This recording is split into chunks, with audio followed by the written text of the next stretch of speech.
Hello and welcome to Goa 365's Face to Face. Now we have brought a lot of people on Face to Face.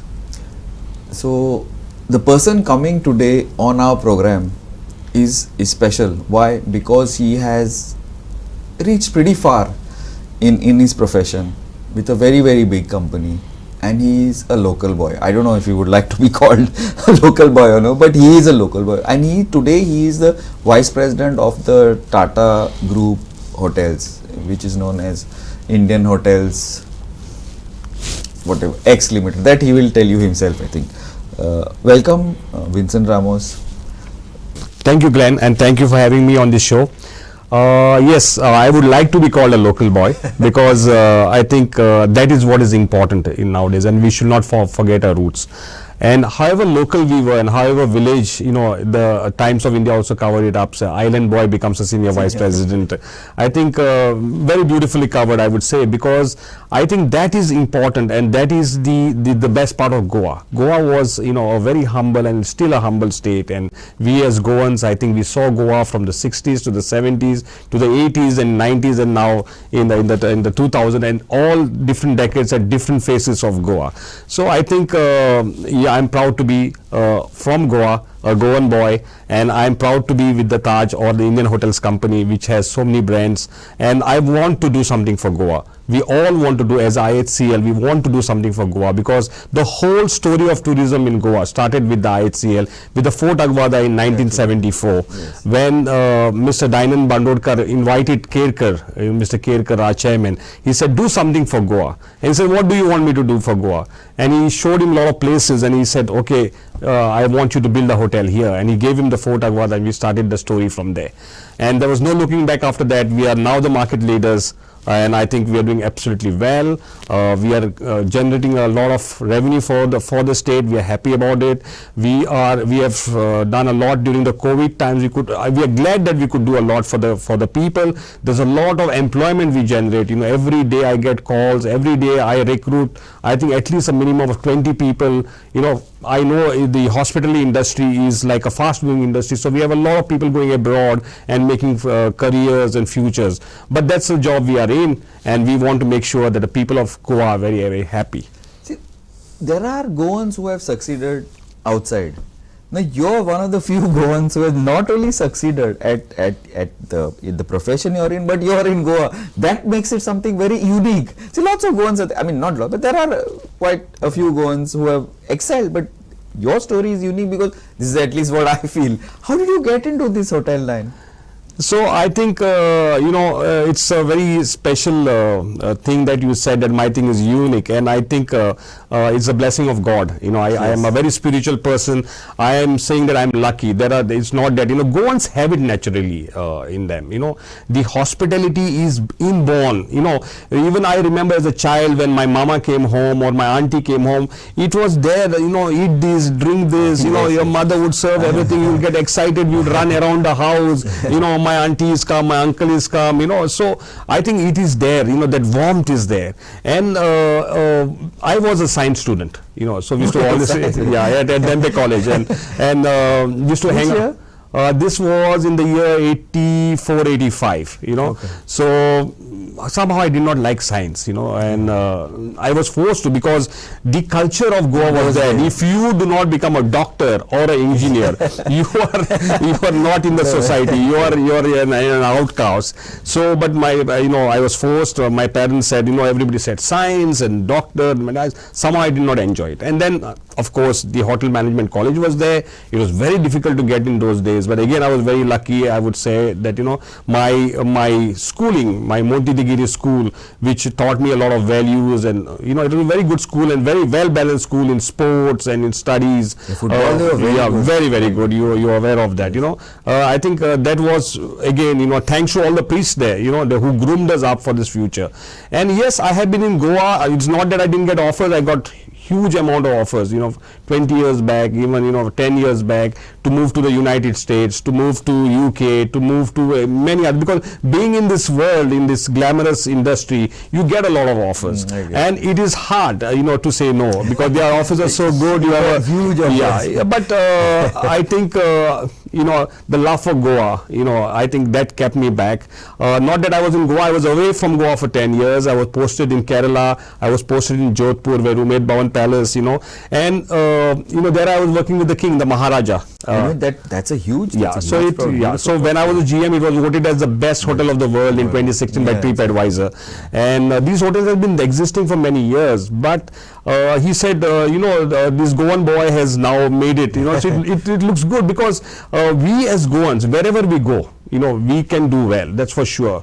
Because I think the way we are brought up, our cultures, our values, our upbringing is great, and there's no doubt about it. So we will shine wherever we go, and that's why you see a lot of people abroad are doing very well. All the Goans are doing very, very well, and especially in this line, and I would encourage everyone to take up this line because we have it naturally come to us. See, the thing is that we have to understand that we had missionaries as schools we went, we speak good English, and that is the common language all over the world. Correct. Now in Europe, everything is cold. The weather is cold and the people also are cold, right? So everything is cold. But if you go to China or you go to Asia, they are very warm. They have the warm, they want to serve you, but they can't speak good English. But we speak good English, and we have the warmth in us. So we are very successful at this. And I encourage people. Today, you see, I can't even sometimes think of having a chef because the chefs are so expensive. The celebrity chef, they can charge you about 2 lakhs a day sometimes, Wow. So if you want to really get a celebrity barman, he'll charge you 80,000 rupees a day just to be there at the bar, do something. So it's a wonderful line, and I think people should look at it. And I think as Goa, I think we are there for this line, and I think lots of students should look into this. Tatas always had this affinity towards Goans, the Tatas, the families, and I once met Mr. Tata, when he used to come in the good old days in Goa. So now he's mostly in Mumbai and elsewhere, but I met him and he said that, I even like your Goan fish curry and with a squeeze of lime, and the thing is that, and he said a lot of people that worked around him or with him, all his, I would say, guardians who used to be Goans, and they used to make curry for them, and that's how they developed. So that affinity between the Tatas and the Goans is always there, because I would say rather the Parsi community, the Tatas and the Goans, and there is a lot of likes amongst that they like certain things, the food, the way the culture is and things like that. So I think the affinity is naturally there, and that's how the Tatas are taking a liking to Goa, and I think we are doing very well in Goa. Yeah, because if you talk about the Taj group, Taj hotels, I mean, I don't think you guys have a competition, because Marriott is there, okay, but it's one hotel, but I don't really think in that quality. And now I don't know what I call it BLD, but what is it, community? The Taj Resort and Convention Center. That's the view is amazing. It's one of my favorite spots here. It's amazing. So I think you all have also really got some beautiful places, and now Siddharth also is with you all. So you all have got some huge. So we had a first mover advantage. We had the Fort Aguada, and most of this first mover advantage were before CRZ. So we could build hotels on the coast. The Taj Holiday Village, the Fort Aguada, the Siddharth Goa, of course, had the same advantage. Taj Exotica has the 500 meters, but still it's a beautiful property. But it's right on the beach, so it makes it very special. So all our properties, the locations, are stunning. But we as a Taj or a IHCL or a Vivanta or a Ginger, we have a soul. Our company has a soul, and we have something, and that soul is called Tajiness. So, and that touches the guests, and that's why everybody wants to come back. Today we have got the strongest, by brand finance, today as I talk, we got the #1 position. First is the Taj brand, then HDFC, Geo, and so on. The fifth one is LIC. I remember LIC because my wife works for LIC. So but I'm saying that the brand lives in the hearts of the people, and I think that's what is important. The brand should be in the minds and in the hearts of the people, and it doesn't come easy. It's only when you give back to the society. We do a lot of charity, but most of our money goes to charity, right? Whatever we generate, but we don't want to tom about it. But yes, people know about it, and they want to genuinely, and people are so affectionate, that something goes wrong, they would write to us saying that, this cannot be the Taj, this is not the Taj, this is how it is. And we, of course, we correct it right there. But people are very emotional about our brand. And that is very important. For the last 3-4 years, we have been getting this award year after year, the strongest brand in the world, which is Taj. And it makes a huge impression on people, and, a huge impact, I would say, in the lives of the people. Tata Group has always had this thing, people talk about, there's so many new companies come up now, as you said, Reliance is there, Adani, but when people talk about Taj, they always like, no, they're consistent, they're honest. That impression is there, it's built up, and it's difficult, I would feel, to maintain it over the years, but you all have managed to do that. Is it something you all work on, or it's just part of the culture, as you said, your Tajiness, what do you say? So Taj, it's a DNA. I know I'm putting you on a spot. No, not at all. It's a DNA, and I love to talk about this because I've been part of the system for the last 22 years now. You are with Taj Group with 22 years? 22 years now. Wow, that's a long time. And 8 years I was, I was with 6 years with Leela, and then Leela became 4 seasons for 2 years. So I was with them for the 4 seasons that time when that switch happened. And then of course, I joined with the opening of Taj Exotica, and there was no looking back. Ben Olim, yeah. Okay. And there was no looking back after that. So I think that's how the whole journey has been. What are the plans? What are your plans? What are the Taj plans? What is the future? What do you all see in, because you were telling me about the heritage, you all have gone into heritage and homestay, not homestay, but something like that. What do you all plan to do? See, our plan at the moment is scaling. We want to have more and more. Only go everywhere, all round, Okay. We want to have huge scaling in India, because we want to really, because we believe that we generate the revenues, then the tax will go to the government. Most importantly, we create a lot of employment, and that is what is important. And if you look at it, it's always been a production way of looking at it. But we want to show the people that service also is the services, because the economy is made of production and services. We always said that we'll manufacture this like the China way, but I think services is what we want to really sell. And if you see, as a Tata, it's the airlines or everything that we are getting into, and I think there's a huge scope for the service sector, and I encourage everyone to take up the service sector, because it's a beautiful world out there. And also one thing I've seen now, Taj does not compromise too much on the prices and rates, but what it does, it gives service. But there are takers for that, right? Because yes, I mean, from what I see, you guys are full, at least in Goa. Yeah. I don't know. It's absolutely, Glenn, because last year, for example, we did 160 crores profit. Wow. And most people profit. I'm just talking about profit. Yeah. Most people were like in pretty bad shape. Yeah. So we did about 480 crores turnovers. So imagine 18% of the 480 crores goes to the government and things like that. So I think we had the strategy right.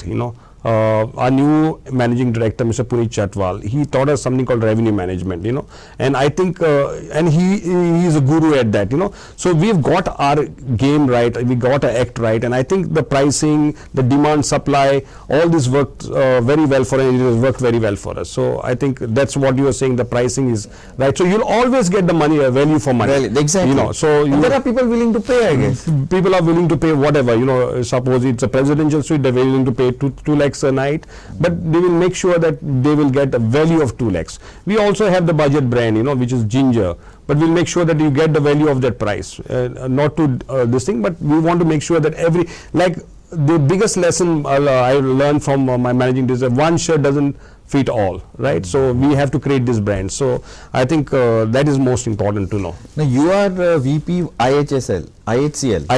Now IHCL, it's all these brands come under IHL, right? The Vivanta, the Taj, the Heritage, Ginger, everything. So basically, from what I get, what you're saying is that you'll have different strategies for different. Absolutely. That's what it is. Different brands, we have different strategies. As I said, the one shirt doesn't fit all. So I think that's the game we are playing, and you only see us going bigger and going for the kill. In the sense, we want to make it really big in India, and we have already made it big in India. In India, yeah, but we don't want to relax at this, but we want to really make it big for India, because we love our country, we love our state, and we want to do something really for our people here, give them futures, create the economy, help the government, create the positivity, and sabka saath, sabka vikas, that's what we want to do. Yeah. But y'all are picking up more and more, y'all are not just resting. I know you said you spoke about scaling up, but what I'm like, just to elaborate, y'all are not only y'all are planning on opening more and more more and more avenues, or concentrating on these brands and increasing the scalability? Both. We are doing both. We are scaling this way also. We are we might even come up with more brands. For if we think that there is more market. Yeah, if there's a niche market somewhere else. Okay. But we are growing and improving. Time on time. So I think that's the best part of it. We see the hunger in the market. We see the need. Is there a need for all? Of course. Is there a need for more? Of course. We are a huge country. We are what hotels we have in India is not enough. Look at USA. Look at their population. Look at the hotels they have. I'm talking about rooms they have. Look at our country. Which over 1 billion population. The rooms are not enough. It's just not enough. China and India are lacking that. US has got it right, and they are doing very well in the hotels. I don't think so that if you go to Las Vegas, any hotel is empty. Empty, yes. Yeah, that's how the economy works. The money, the USA people spend the money in their own country. Most of them, they go from Miami Beach to Las Vegas. So, and that's why the economy strives on. And that is what has to happen to India. And once that happens to India, I think there'll be no looking back. Now, basically, these brands which you have, mostly they cater to that the 300,000 or 300, the figure of the middle class, upper middle class. So, but there's 1 billion, about more than 3/4 outside. So that is something that absolutely you got it, Glenn. Yeah, you're right. Look at or not look at. Yes. Yeah, we are looking at it in every. We are getting into the B tier, the 2-tier cities and things like that. We are going. Yeah, we are going.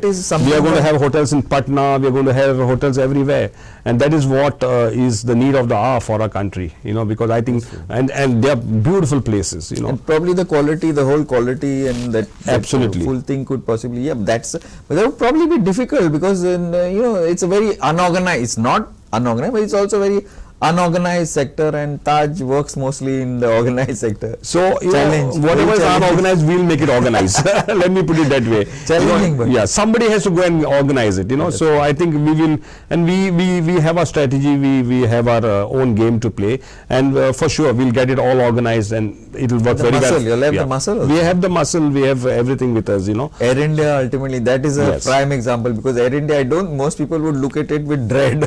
Right. Yeah, but then. No, people are happy that the Air India has come back to us. Ultimately it's come back. As I said, Tata's, the Taj, the emotional. These brands are emotional brands, and I think that is one has to understand. It's like a household brand, it's like a Britannia or whoever, Biscuit or whatever, Colgate and other things. So I think when that happens, and then the people take over, it's in their hearts and minds, and you just can't take it out from them. But I think maybe just little slightly off the thing. I feel that possibly there's a conspiracy against us Goans, because people say that Goans are suicide, they can't work. But I've seen so many Goans working 15, 16, 17 hours, succeeding, very good at their job. You think it's a conspiracy? People are a little worried that what is the I don't know. Yeah, it's more scientific. People have not. See, all the places which are by the sea. Okay, you take Sri Lanka, you take Kerala, you take Goa. There is salt in the air, so it makes you heavy. So it makes you dizzy. It's not that that the Goans only are so you feel that's why people were encouraged to take breaks in the afternoons, even during the good old days you find all the shops were closed, but that's human, that's natural. It's not that the Goans are lazy, it's that feeling of suicide comes from the air. But if you take that 1 hour nap in the afternoon, trust me, you'll be so fresh. And so you cannot. It is something to do with science, or with something to do with nature. So it happens in Sri Lanka also. Because where people are by the coast, you feel dizzy, and you feel because of the heaviness in the air. So by nature, Goans are fun loving. they're hardworking people, they're sincere people. Sincere, Yeah, hardworking. you know, and I think that quality, that values, you know, it doesn't exist in many, you know. So I think that is what is important, and we as Goans are proud. Whatever, whoever can say anything, but that's the thing. It's not that they're lazy. It's not that they're lazy. Success is there. People, Yeah, so- and there are people who are working, like, I mean, literally working. Yeah. You are, there's so many of Yeah, us, everybody of us who works. work 10, 12, Yeah. 13 hours. So Yeah. you cannot generalize that, you know, this happens. Sometimes I think it's a conspiracy, like, Yeah, so that's how it is, but I don't think so. That was there, and I Okay. see that it is Much, in the much last less. 10 years it has gone away, Almost, because, you know, it was there, you know, this guy is very sloppy, this guy is very like this, but it comes that way, you know. So if you take a nap in the afternoon for 1 hour, you know. Today Japan is saying that, Yeah. you know, like, supposed to be most industries are saying, no, you should take some power naps, you should, and they're giving them places in the hotels where you can Correct. actually do. Yeah. Means, like, that means some, as you said, there is some scientific. Yeah. So that comes naturally. So yes, you as you said, conspiracy. No, I don't think so. But it happened that way. I feel sometimes. Yeah, you know, it has happened with me. Personally, it has happened with me. People have told me, you know, that you Goans are lazy. You're you a know. Goan. How Yeah. can you be? You can't be. So many people. Yeah, have but come- here is a Goan who is a senior vice president. So Exactly my So the thing is that the conspiracy is proved wrong. Yes, absolutely. Now, Yeah. another thing, like, I would, based on this also, I would like to, like, we are reaching the end of our thing. What suggestions, what advice would you give to our local boys, our Goan boys, for them to basically to tell them, like, guys, you can make it, you can do what, like, what would you? So Glenn, you're right, and I said in the beginning of my program is that, you know, that you have to believe in this. You know, you have to believe in the service industry. And as I've said, that Goans have naturally, you know, maybe we did not have the guidance, maybe we did not have the consulting, you know, but and I am doing this now. This Sunday I'm going to Sankli to, you know, to tell them about the beautiful, glamorous world of the hotels. You know, you know, in the hotels it's such a beautiful line. I tell this to the young people. You know, you don't know how your day will be. You know, it's not a monotonous, you go to office, you see the same faces. No, you don't know. Today you might be having a Amitabh Bachchan checking in. You know, you might have a Shilpa Shetty checking in. You know, it's amazing. The other good part is that you see a lot of food around, you know, so it's like you don't have to dream of something. You can always go to the chef and say, hey, listen, I want to have a pizza today, you know, so it becomes part of your job, you know, and you start enjoying it every moment. In the hotels, you have every department. You have hygiene department, you have a spa doctor, you know, you have engineering, you have account, you have food and beverage, you have the sofas. You talk of anything in this room, you know, whether it's cameras you're dealing in the conference, you know, whether it's lights, you know, you become an expert, you become a master, you start enjoying it. You know which are the best lights in the world, you know which are the best sofas, how much should be the sponge in the sofa, are you sitting on a comfortable sofa, what should be the carpet, what should be the table, you know, the food, you know, it's like sushi, you're talking about Mexican food, you're talking about Italian food. It's such a wonderful line. You start enjoying it, you know, you're like fish in the water, and you cannot tell the fish don't drink water. So it's like that. You start enjoying. It's a beautiful line. I think every child should think about it. You know, you go up the ladder, you can become vice president, you can become a CEO of a company, you can have your own hotels, you can be a managing director of your own hotels. You'll start loving this industry. You know, it's just that you need to have a positive mind, and I'm glad that the industry, the society has moved. You know, once upon a time, you're working in a hotel, they would just you're like a cook or a bawachi. You know, that has gone away. You know, today rich students or children of rich families want to become chefs. I'm glad, because they've seen programs like Australia Chefs and things like that, and they want to be. It's a creative job. It's again very scientific. There's a lot of passion, and people have done very well. I know people who have done very well in confectionery, in bakery. They're creative. You know, so you know, it's a lovely line to take. You know, so that is the best part of hotels. Very positive air on this positive note, and thanks. I hope you guys out there, you'll pay some attention to what Vincent is talking, because I think he's done it, so you have to pay attention to him. And I think a lot of chances for many of you all there to do it if you have. Just I think you need to put in the hard work, you need to put in the effort. I'm sure. Thanks, Vincent. Thanks a lot, and I hope we see you. I mean, I will surely call you on our show. Thank you, Glenn. Thank you for having me. It was a pleasure. Thank you. Thank you, and keep watching Goa 365.